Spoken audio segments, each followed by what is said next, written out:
welcome to another episode of Let's Talk with Crystal K. Today we're doing something really different today, something fun, something exciting.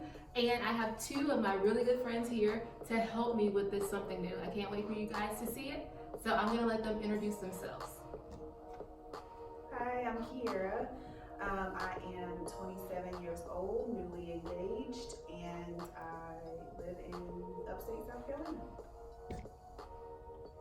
What's up, everybody? I'm Carlos Smith. I like to call myself a journalist / entrepreneur, owner of More Than a Job, home of the Cross the Line podcast, and here to support my friend Crystal.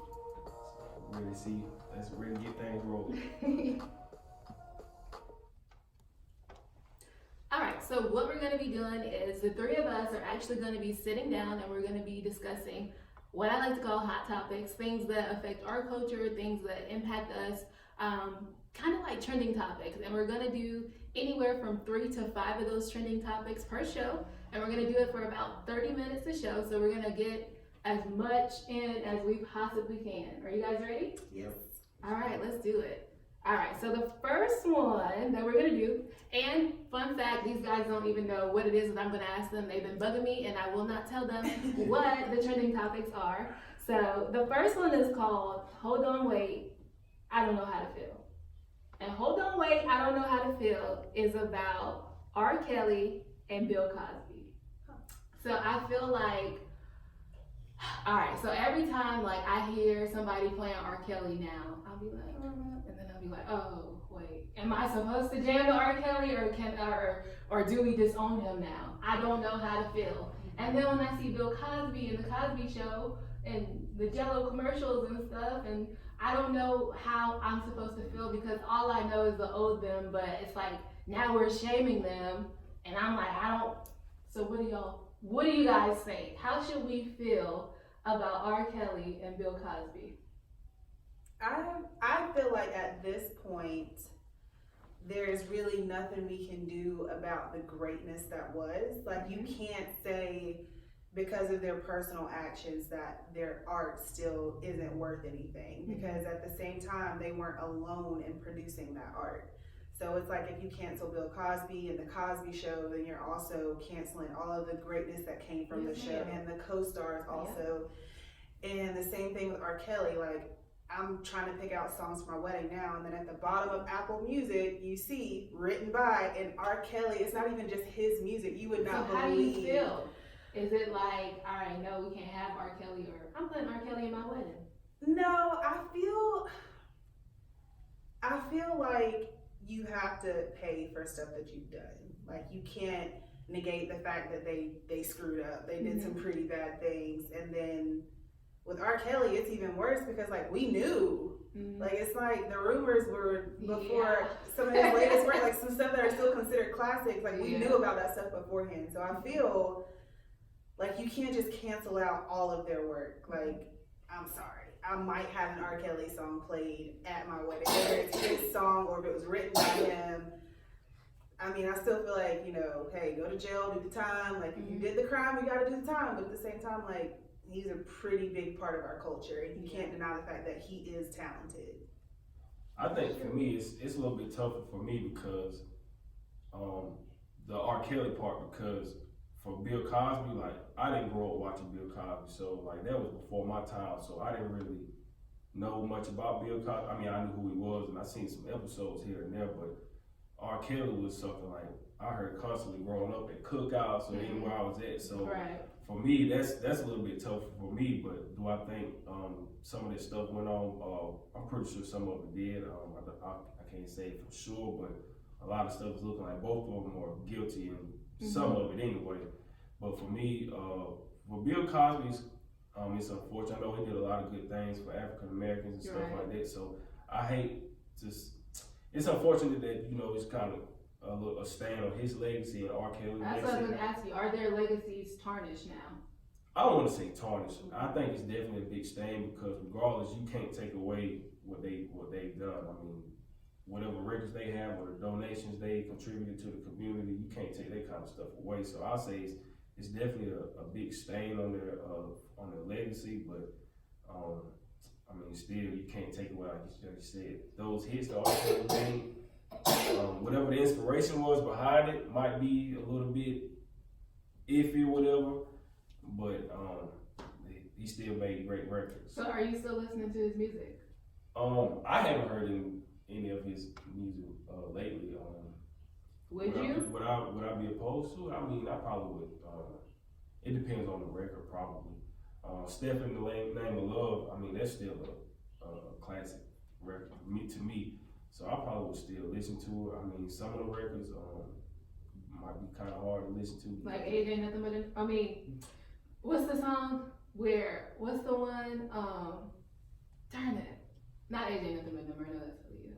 I mean, he wrote it. Right.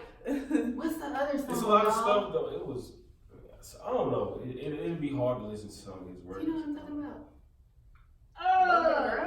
No, he says like something about like being too young or I'm gonna yell it out randomly when it comes to me.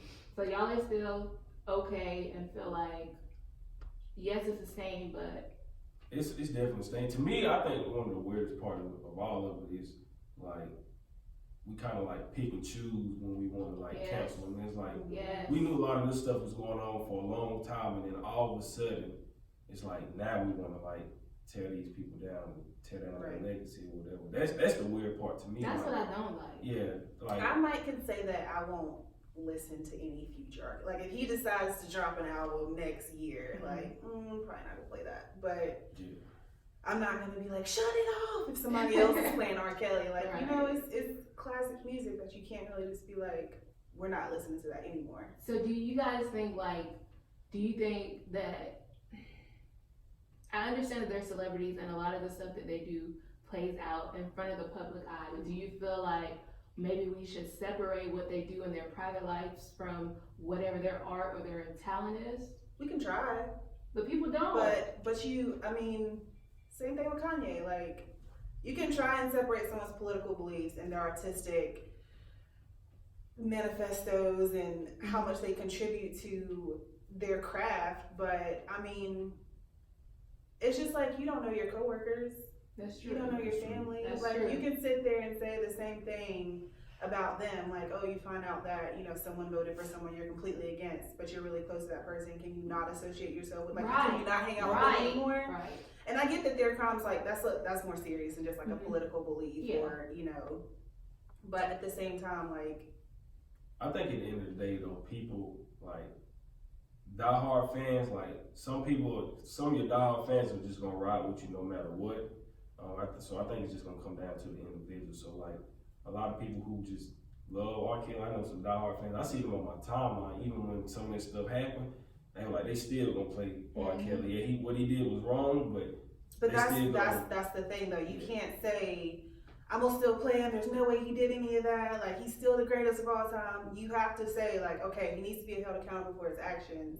But I'm still gonna play his music. Yeah, I think some people will do that. Some people like, yeah, he was dead wrong. He need to be locked up. But at the same time, Step in the Name of Love. That's a hit right here.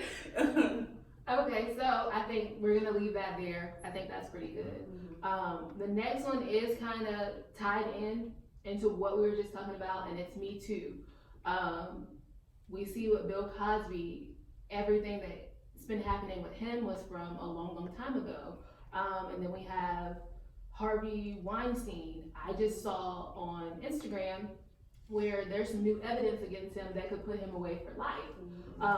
How do you guys feel about the whole Me Too campaign, the whole people speaking out years later? Just tell me how you guys feel about that. Well, for me, I don't want to be insensitive because, of course, it's okay. You can't tell people how to feel and that kind of stuff. Yeah. And I never question anybody about speaking out. It's just, to me, like I said earlier, it's kind of weird when this stuff has been happening, and then all of a sudden, years later, people want to speak out. But of course, a lot of people are afraid to say anything because people are say you're lying or whatever the case may be. So a lot of people just tend to hold this stuff in, and it just eats away at them. But it's just something like I asked Dr. Nico White last year it's kind of scary. Like, are we heading down a slippery slope where one person can accuse you of something, and then all of a sudden it's like a Yes. snowball effect where Yes. more and more people are finally speaking out, and it's like, why didn't you say something back then when something first happened? You wait till somebody else speaks out about it, something. So I think it's just a tough situation. Like, you have to be careful. I never say somebody's lying about it. Of course, you got to take into consideration what they're saying. To me,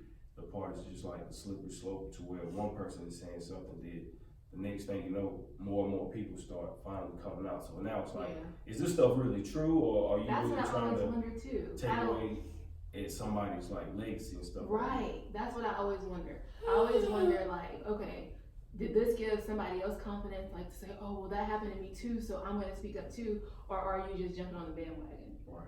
Because some people could be doing it for a money grab. Exactly. And I think that's, to me, it's like insensitive, like, especially if you're just doing it for money when other people, like, this really happened to them. So I think it's just like you have to be careful, but like, I can't say for a fact, like, this person's doing it for money, it really happened to this person. That's not for me, because I wasn't there, but it's just like a very slippery slope. I have so many thoughts on that. I don't even know where to start. Like, for one, like, money rules everything. So that's going to be the incentive for a lot of people. Like, if I can hop on this, then I'm gonna try and get whatever I can out of it. And then those people, I mean, hopefully, karma catches up to them, but it's culture. And I feel like negating women for so long was just a part of the culture, to get the part, or to get a feature on a song, or to be in the music video. And it's just like, you have to do this to get this. And it was just like almost a sense of brainwashing to think that certain things are okay. And then as time progressed, it's like, oh, that wasn't okay for that to happen to me back then. And I feel like it's just a lot of everything in one. So it's like, okay, this happened to my friend, she's not gonna speak out, I'm gonna speak out for her, say it happened to me type thing. Or he's too big and powerful, they'll just try and pay me off, and there's not enough money in the world to pay me off. And you do have people like that too, but it's just, I feel like a lot of it boils down to the culture. Like, women are finally starting to stand up, and this Me Too movement is giving a lot of power, but it's oversaturated. And I feel like some things that some people are like, that's not okay. It's like, okay, is it not okay because it legitimately made you feel uncomfortable, or is it not okay because you feel like you can exploit this situation? And I hate to say it, but I think there was like something with Morgan Freeman too, and he was like, hey, like, I had no idea that this made, and it was something, I don't want to say it was something small, because I really don't want to downplay how anyone feels about a situation, but it was just like, hey, I didn't know that was going to offend you, and then people just run with it. But it is about what we allow. So it's like, no, I'm not doing this to get this part anymore. If I deserve it, if I work for it, then I feel like it should be given to me just like anyone else.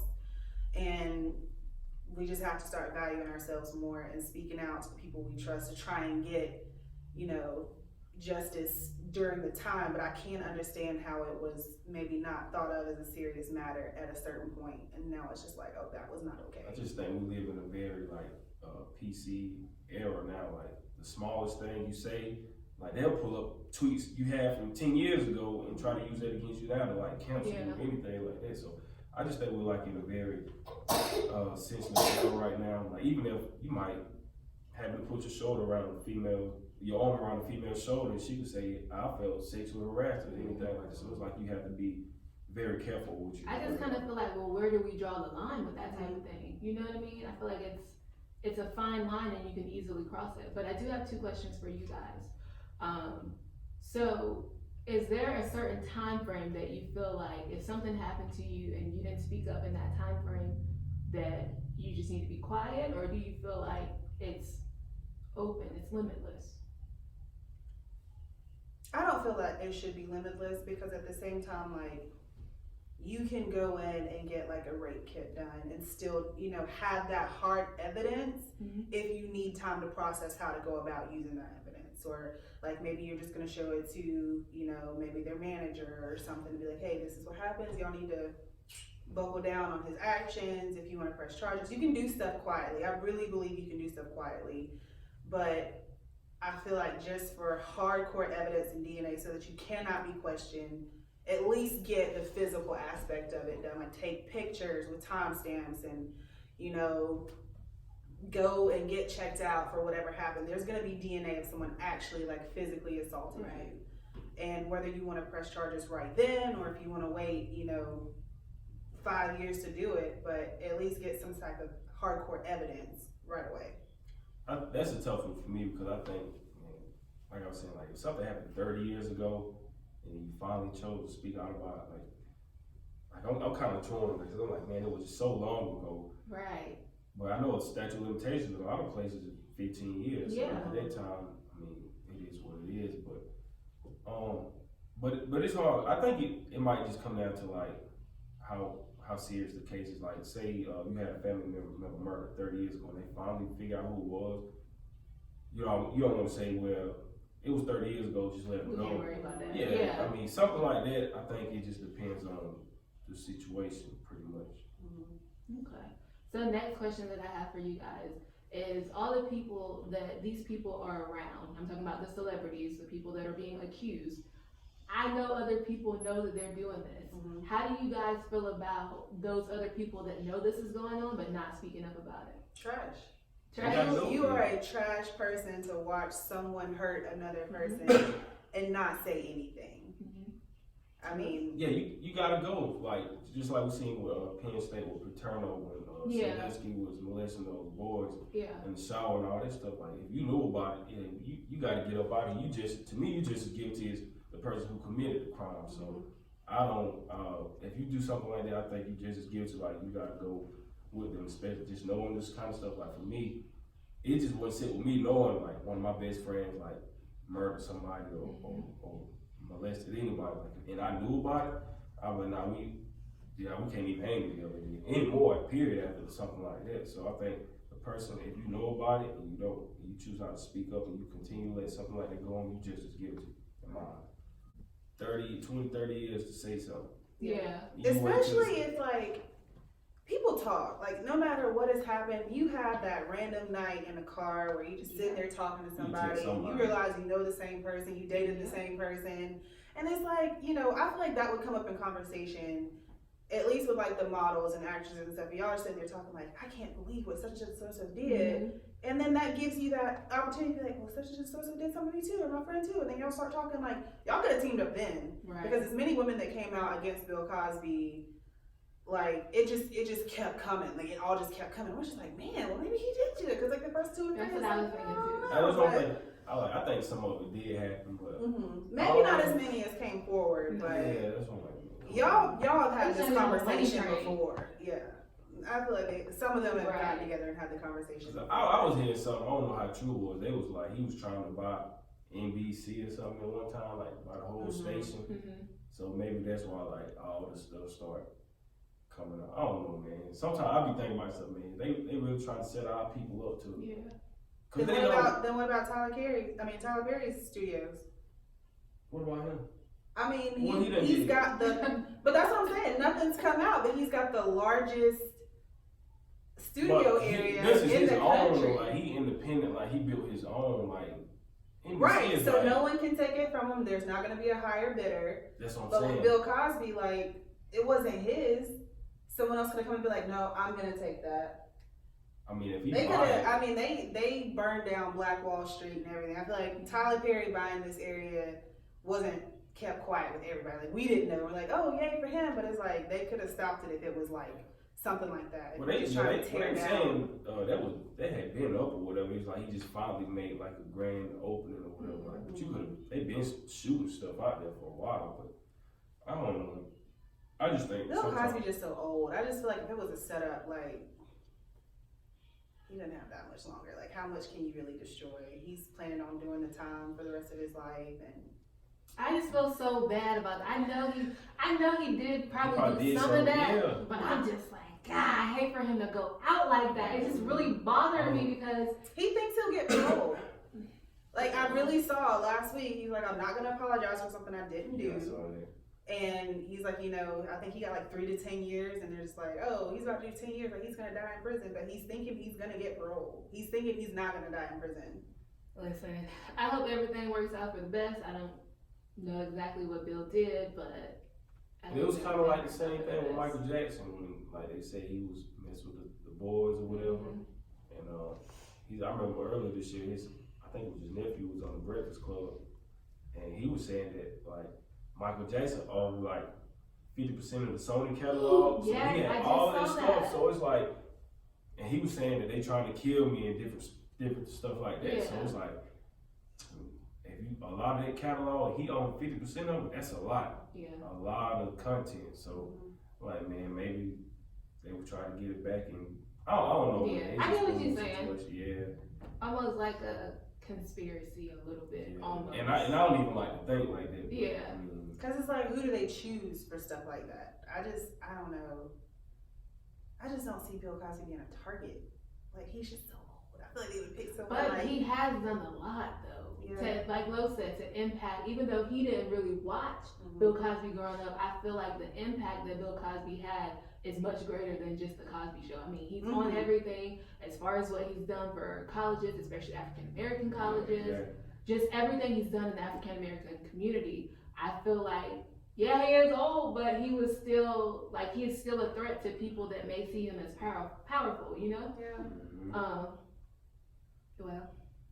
But I mean, like you say, you still can't take away the stuff he contributed. And like you said, he wasn't the only person on the show, so it's like you don't want to discredit the other people who helped make the show as successful as it was. So that's another thing that you got to deal with too.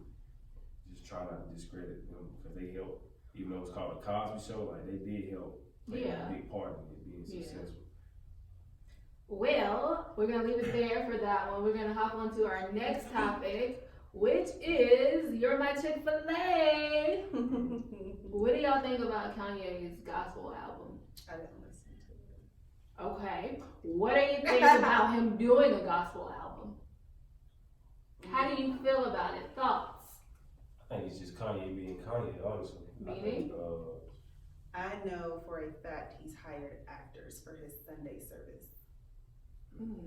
So I don't know if there's some real choir members in there or some real like participants, but there's some script in there. Say this, do this. It's not real. I mean, if he's come to terms on his religion and wants to play that out and maybe add some stuff to it to make it catch on better, but I'm not buying it. Not buying it. Yeah, I didn't really listen to it. My favorite record on there though was the one it was the third record on there. God is something walk with God, whatever it is. The third record was the best one, but it's hard for me to say I really have an issue with Kanye making a album like that. He can do whatever he wants to do. Of course he's gonna do whatever he wants to do. Don't make a mockery and maybe, of his house. Yeah, but at the same time, it's like there's a lot of pastors that in the church that. A lot of them might be doing it for the wrong reason, might be just doing it for a money grab. So are we gonna criticize Kanye for profiting when pastors and other gospel artists, they profit off of it as well? And we really don't know how they are behind closed doors. Like, so do you think what Kanye is doing, is it real? She's not buying it, are you buying it? I don't know. I think don't it's be just, scared to say I don't how know. you feel. I don't know, maybe this his way of healing in a sense because still he lost his mom almost 10 years ago, so maybe he's like, to me he hasn't really been the same since then. He still made some great records, but it's hard for me to say like how that is losing a parent, because I haven't, thankfully. So maybe this is his way of healing. I know he's been like just saying crazy stuff from time to time, but to me I admire Kanye because he's one of those people, you know, somebody who, a trailblazer, somebody who goes against the grain.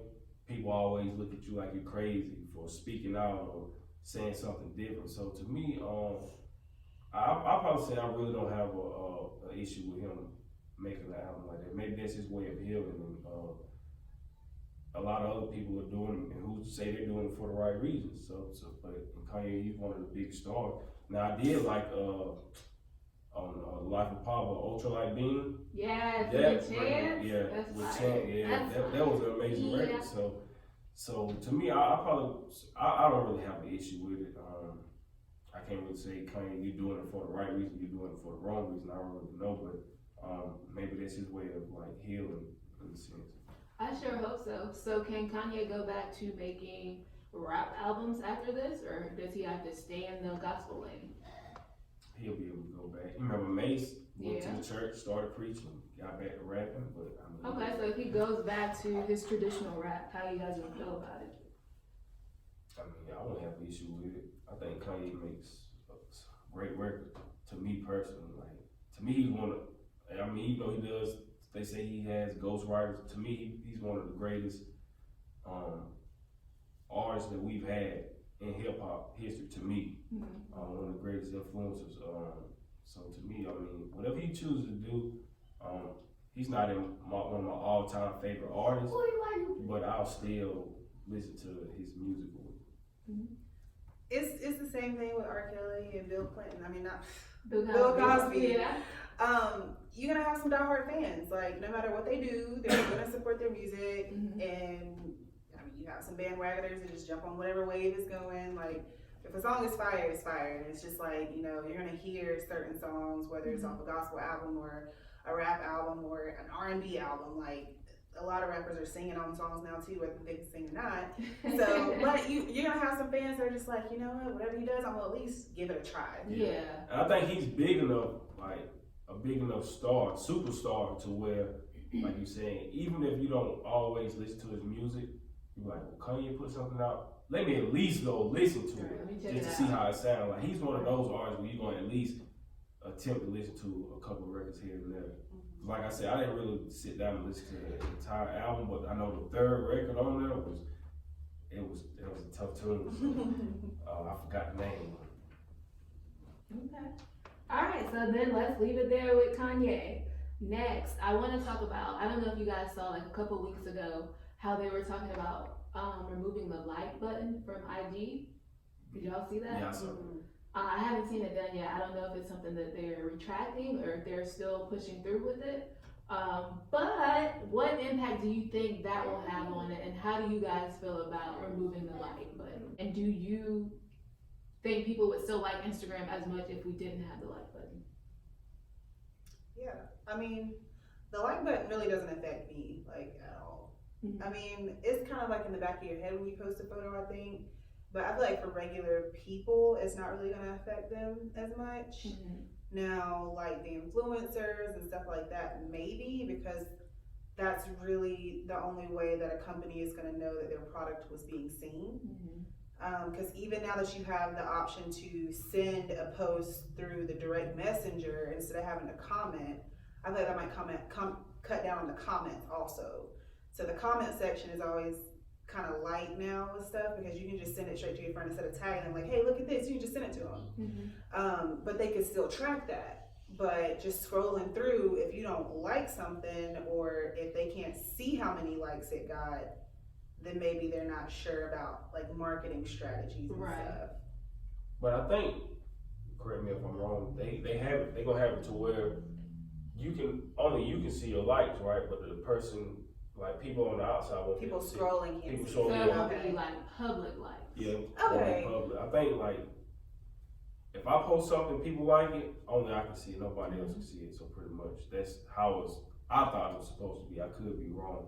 Oh, well, that won't matter. I mean, I guess it'll help people's self-esteem. That's what I was gonna ask. Yeah. But other than that, like, I really don't think it'll matter. I think that'd be the main thing now. And to me, I think it helps some people. You like, dang, this person posted this and they got all these likes, and I posted something similar to them and I didn't get as many likes. But so then it won't be like, man, they can't see how many likes I didn't get. Yeah. Right. So, I mean, I guess it'll help people's self-esteem, but as far as like everything else, I don't think it'll I don't matter. think it'll make a big difference. But I don't think people gonna screenshot it and show like I had I this many do. likes. I feel I like know, I'm it'd be so corny, screenshotting. man. Like, come on now. If we get to that point where you got to screenshot and show people how many likes you got, then There's a bigger problem. yeah. So I think it's something more that person is dealing Yeah. with. If they got to do that to show people like, hey, I'm popping, I got all these likes.